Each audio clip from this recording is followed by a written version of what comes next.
All right, everyone, grab your seats, settle in, because class is officially in session. Welcome to today's explainer. I want you to really prep yourselves today, because we're about to tear up the very foundation of your everyday existence. Seriously, we're diving into an incredibly provocative philosophical argument that literally flips centuries of traditional skepticism completely on its head. So here's the game plan. We're going to deconstruct reality, we're going to examine the raw data of your human experience, and we'll introduce you to an entity we're just going to call the Manipulator.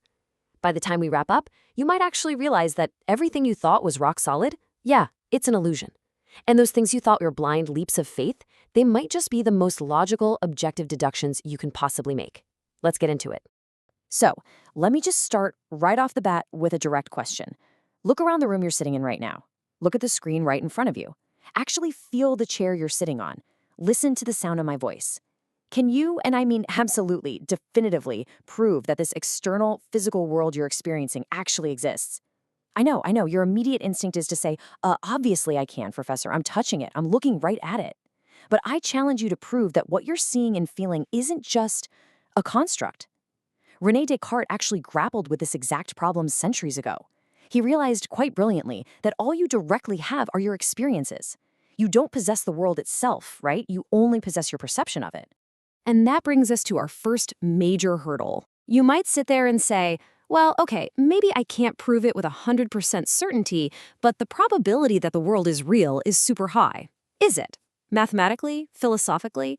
You literally cannot even calculate the probability that the external world is real. Why? Because you have zero independent sample of worlds. Think about it like this. If you want to figure out the probability of a coin landing on heads, what do? You flip it a bunch of times, right? Or at the very least, you have to know that a tails actually exists. To figure out the probability of an external world existing, you'd need something to compare it to. You'd need a sample size of other verified real worlds and non-real worlds, and you just don't have that. All you have is this one single, continuous stream of experience. Now, modern probability theory frames this dilemma perfectly. In Bayesian epistemology, we actually call this an improper prior. Okay, so what's an improper prior? It happens when you have a total inability to meaningfully assign a prior probability to an unobservable external world. Because the external world itself, independent of your own mind, is fundamentally unobservable to you, you just cannot put a mathematical baseline on its existence. It completely, utterly strips away any mathematical certainty you thought you had in physical reality. People usually say, well, we can't know with absolute certainty. But this argument, it goes way further. It says you can't even assign a probability to it. It's mathematically off the table. So if we strip away the massive assumption of a physical world, what are you actually left with? What do you, sitting there right now, actually possess? Well, you possess memories. You possess perceptions. You possess thoughts. To put it in modern vernacular, you possess internal data. That is the whole shebang. Your entire human experience, everything you have ever loved, learned, touched, or tasted, it's all reduced to mere data processing inside whatever the heck constitutes your consciousness. You, my friends, are a closed loop of information. Now, here's the absolutely crucial pivot. If we accept that you can't verify the external world, and we accept that all you have is this stream of data, we have to change our line of Socratic questioning. The question is no longer, is the world real? Honestly, throw that out. The real question becomes, what does your data tell you? What can you actually do with this giant ledger of memories and perceptions? Well, as any decent data scientist will tell you, you analyze it. Even if we don't know if the physical world exists, we can still examine our internal data for signatures or, glitches. Is the data internally consistent, or does it contradict itself? Does it show regularities that are just way too improbable to be an accident? For instance, you constantly hear physicists going on about the fine-tuning of the universe, right? How the fundamental constants of physics are balanced on an absolute razor's edge just to allow for life to exist. Or maybe you've personally experienced some highly improbable synchronicities in your own life. These things aren't proofs of a physical world out there.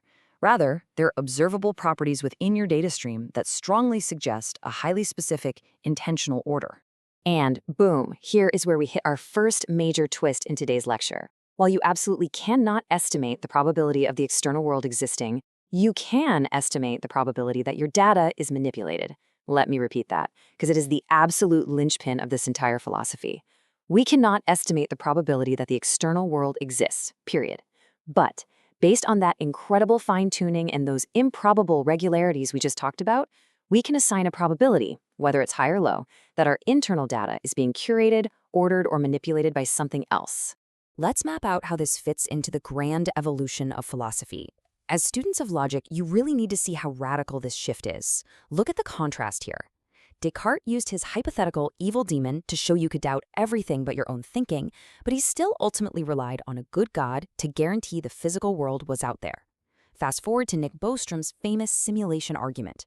He suggests it's highly likely we're living in a massive computer simulation. But catch this, Bostrom still assumes a background, baseline physical reality actually exists somewhere to plug those computers into. But this new argument, it assumes only data exists. Physical reality isn't assumed at all. It exploits Bayesian skepticism perfectly. We can't assign probabilities to unobservable ontologies, but we totally can assign them to observable features of our own data. This leads us right into a massive reversal of expectations. I mean, we are talking about a true paradigm shift in how we justify our beliefs about existence. What we're looking at is a complete top-to-bottom inversion of the standard philosophical playbook. Historically, traditional philosophy, and theology for that matter, built its case a bit like this. It's the standard cosmological argument. Step 1, you assume the physical world exists. Step 2, you observe the beautiful complexities of that physical world. Step 3, you infer that a designer, or God, must exist to have created it. You see the catch? The entire premise rests on the world being objectively real first. But contrast that with our new justification, which is based purely on your data. Step 1, observe your memories and your data.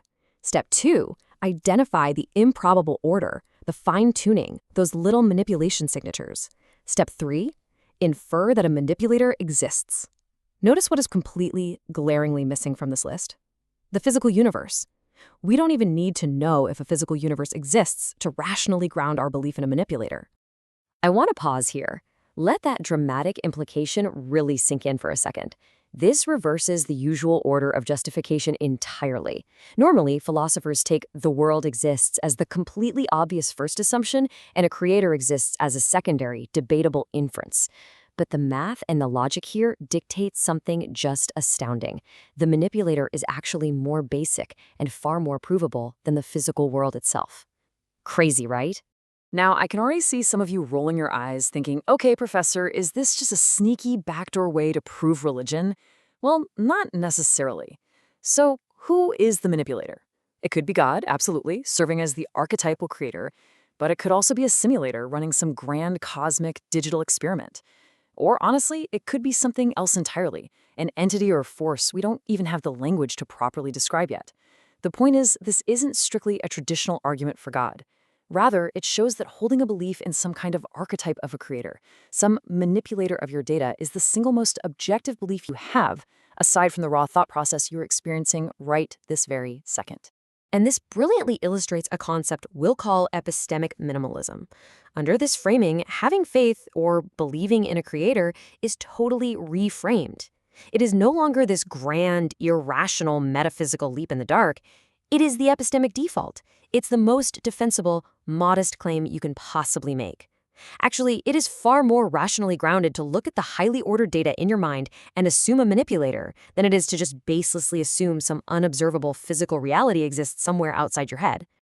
All right, let's meticulously walk back through the logical trap we've just navigated together. Here is the final sequence cleanly restated. Premise 1. All you directly possess are memories and perceptions, your data. Premise 2. You cannot directly observe or assign a mathematical probability to the existence of an external, mind-independent world. Premise 3. You can, however, analyze your internal data for signs of manipulation or highly improbable patterns.